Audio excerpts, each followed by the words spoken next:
Olá, pensa por um segundo no prédio onde você trabalha ou no apartamento que alguém aluga.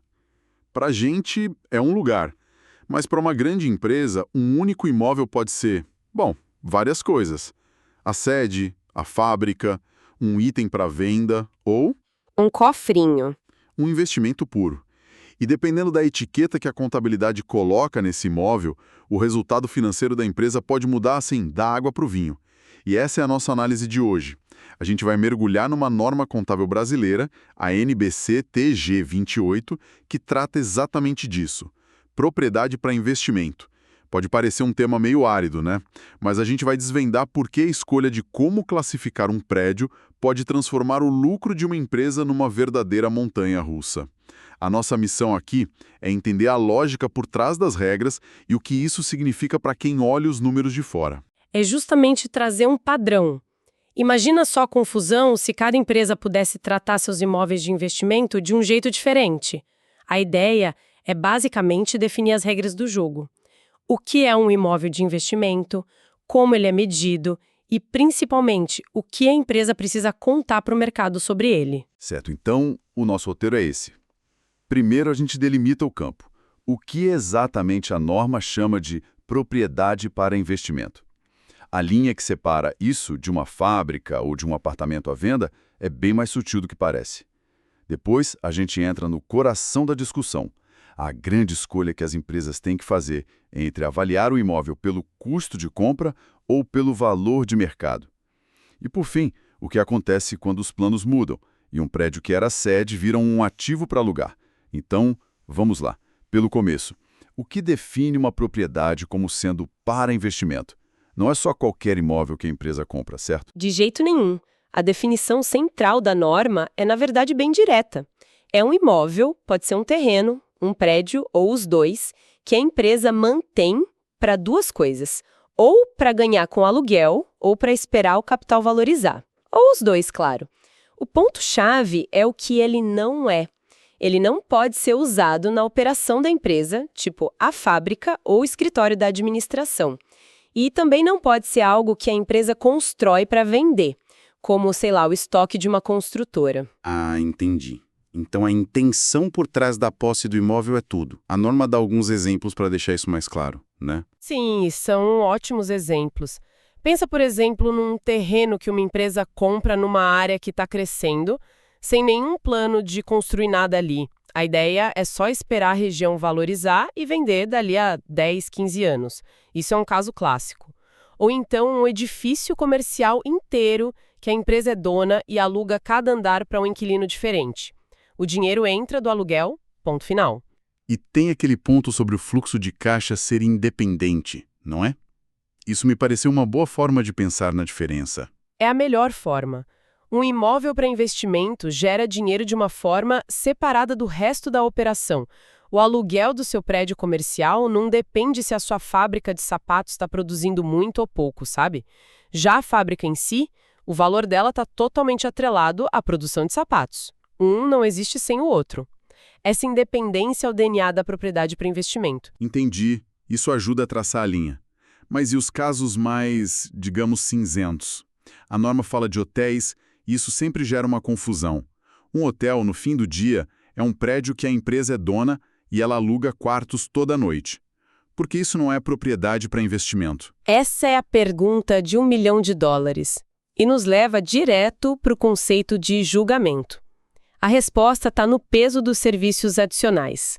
Quando alguém se hospeda num hotel, não está só alugando um espaço físico.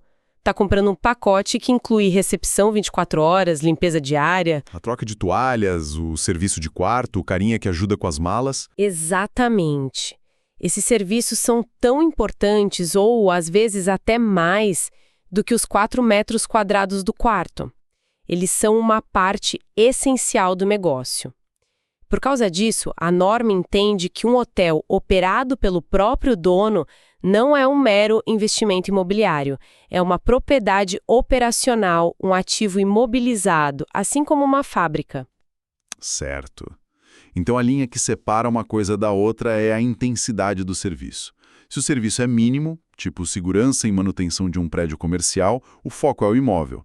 Agora, se o serviço é o negócio em si, como num hotel, aí a história é outra. Perfeito, a lógica é exatamente essa. Ok, então definir o que é o ativo é o primeiro passo. Mas a grande questão para quem olha o balanço de fora é: quanto isso vale?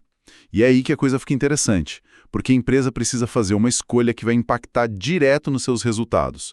Como funciona essa avaliação? Bom, o ponto de partida é o mesmo para todo mundo.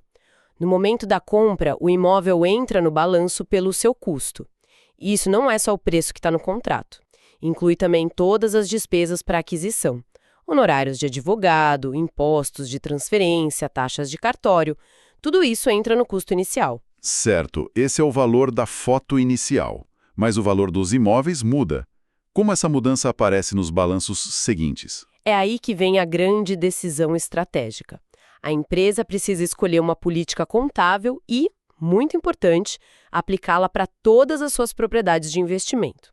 Existem dois caminhos possíveis, ou o método do custo ou o método do valor justo. Vamos começar pelo mais polêmico, talvez. O método do valor justo. O que ele significa na prática? Significa que a empresa precisa, periodicamente, reavaliar o imóvel pelo seu preço de mercado. Basicamente, ela se pergunta: se eu fosse vender este prédio hoje, numa transação normal, sem pressa, quanto eu conseguiria por ele? E essa mudança de valor para cima ou para baixo vai parar onde? Direto na veia, na demonstração de resultado do período. Se o valor do imóvel subiu, digamos, 10 milhões de reais no ano, a empresa registra um lucro de 10 milhões. Se caiu 5 milhões, ela registra um prejuízo de 5 milhões. Espera um pouco. Então, uma empresa imobiliária pode ter um ano de lucro recorde sem vender um único imóvel, só porque a Faria Lima ou a Orla do Leblon valorizou? E no ano seguinte ter um prejuízo enorme se o mercado virar, mesmo com todos os prédios alugados e gerando receita? Exatamente. Você resumiu a faca de dois gumes desse método. Por um lado, o balanço reflete a realidade do mercado em tempo real, o que muitos analistas adoram. Por outro lado, o lucro da empresa vira uma montanha russa, sabe? Fica totalmente suscetível aos humores do setor imobiliário. Parece arriscado. Qual é a alternativa para as empresas mais conservadoras que querem fugir dessa volatilidade toda? A alternativa é o bom e velho método do custo. Por esse caminho, a coisa é bem mais estável.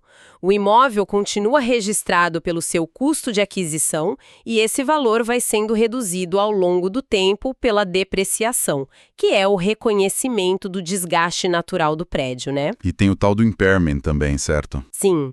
Além da depreciação, a empresa tem que fazer uma espécie de check-up de saúde do imóvel.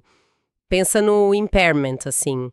A empresa tem que verificar se aconteceu algo muito relevante, uma crise, a desvalorização da região, um problema estrutural no prédio que fez o imóvel valer, em termos de geração de caixa futura, menos do que está no balanço. Se valer menos, ela é obrigada a reconhecer essa perda de valor. Mas veja que é um teste para perdas, não para ganhos. Ok, parece um método bem mais previsível. O valor do balanço só cai ou pela depreciação ou por um evento negativo. Mas aqui tem um detalhe que me parece uma pegadinha.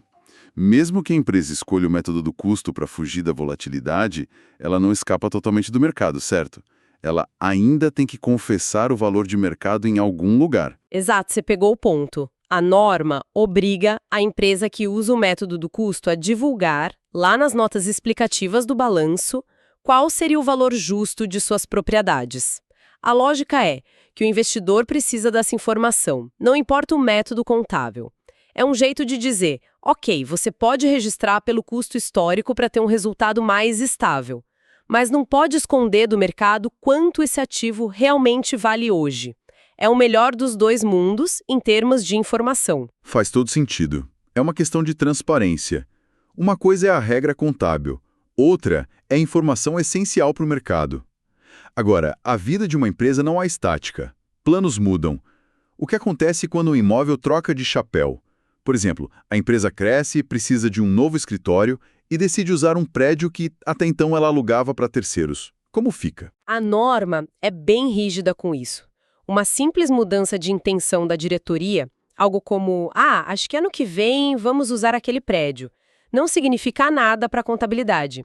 A transferência de classificação de propriedade para investimento, para uso próprio ou o contrário, só pode acontecer quando existe uma evidência clara de mudança de uso. E o que seria essa evidência? Algo concreto? Exato, algo concreto. A norma dá exemplos. Se um imóvel de investimento vai virar sede, a evidência é o início da ocupação pela empresa. Começou a mudança, as equipes estão trabalhando lá, pronto, mudou o uso. Se um imóvel que era do estoque de uma construtora vai virar de investimento, a evidência pode ser a assinatura de um contrato de aluguel de longo prazo com um terceiro. O papel assinado prova a mudança de propósito. Certo. A ação é o que vale, não a intenção. E quais são as consequências nos números quando essa reclassificação acontece? Imagino que dependa do método que a empresa usa. Depende. E os efeitos mais interessantes acontecem quando a empresa usa o método do valor justo. Vamos pegar o seu exemplo. Um prédio que era de investimento, avaliado ao valor justo, e vai virar a nova sede. Na data da mudança, a empresa tira a última foto do valor de mercado daquele prédio. Aquele valor justo se torna o novo custo do imóvel dali para frente. E é a partir desse novo custo que a depreciação futura vai ser calculada.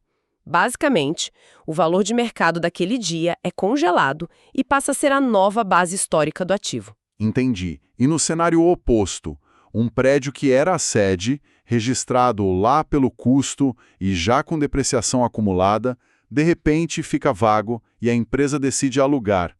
E ela usa o método do valor justo para seus investimentos.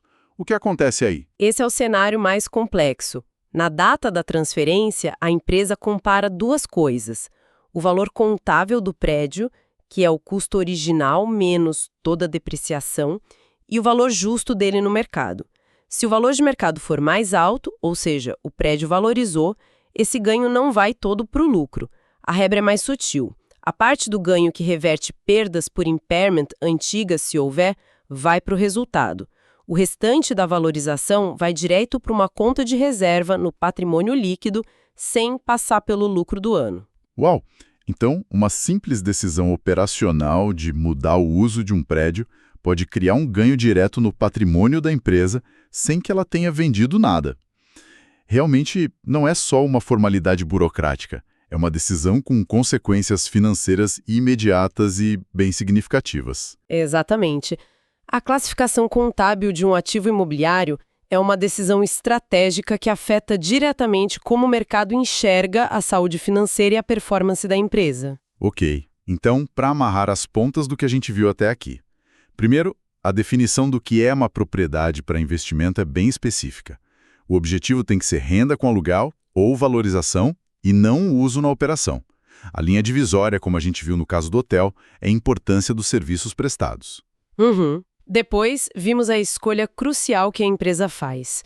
O método do custo, que oferece estabilidade e previsibilidade, ou o método do valor justo, que reflete o mercado em tempo real, mas traz junto toda a sua volatilidade. Comprovada. E essa mudança tem consequências contábeis diretas, podendo impactar o lucro ou o patrimônio da empresa na hora. E vale reforçar um detalhe importante. A norma parte do princípio que, na grande maioria das vezes, é possível medir o valor justo de um imóvel de forma confiável.